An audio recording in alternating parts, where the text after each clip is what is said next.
What kind of financial reforms are we looking at the end of this third plenum of the CPC? Professor Yu Ping Kang, he's from the Finance School at Renmin University. You heard the series of stories that we played out. What, in your estimate, in your opinion, can we see as, say, the 1, 2, 3 top picks in terms of financial reform that you expect to see at the end of the third plenum?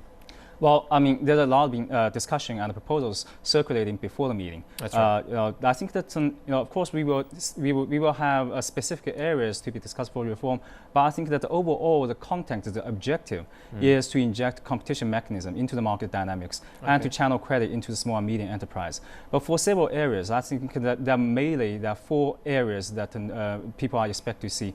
One is there's a lowering the threshold to enter the financial intermediary, particularly to introduce private capital into the banking sector. So recently, the example of these internet finance is really a good example to kick off the process. Second is interest rate liberalization, particularly the deposit rate liberalization. The lending rate liberalization has been fully liberalized recently, but then the deposit liberalization is really the key and the last ditch for the market competition mechanism. But before doing that, we have to establish this deposit insurance scheme to protect the depositors' interest in the case of bankruptcy.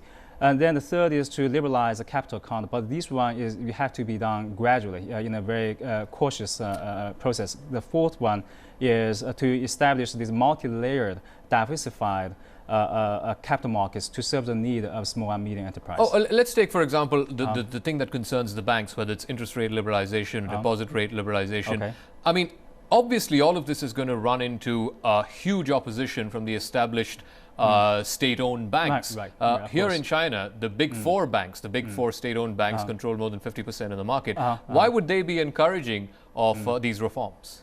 Well, whether they are encouraged or not, they have to follow this reform because this will do the benefit for the whole market and for the whole economy. See, the financial sector is really the core of the market economy. So ever since the market-oriented reform took place in 1978, the real sector has made a lot of progress, but very soon we found the financial sector is really problematic. That's why in the late 1990s, Premier Zhu Rongji has conducted large-scale this reform to remove the non-performing loans from this banking sector. In the following 10 years, there have been various reforms, but we haven't seen a fundamental change in these market dynamics. That's why this time around, we are expecting to see more substantive reforms. All right, we will wait and see. We've talked about this for a very long time. Hopefully at the end of the third plenum, we'll have more answers. Thanks for joining us.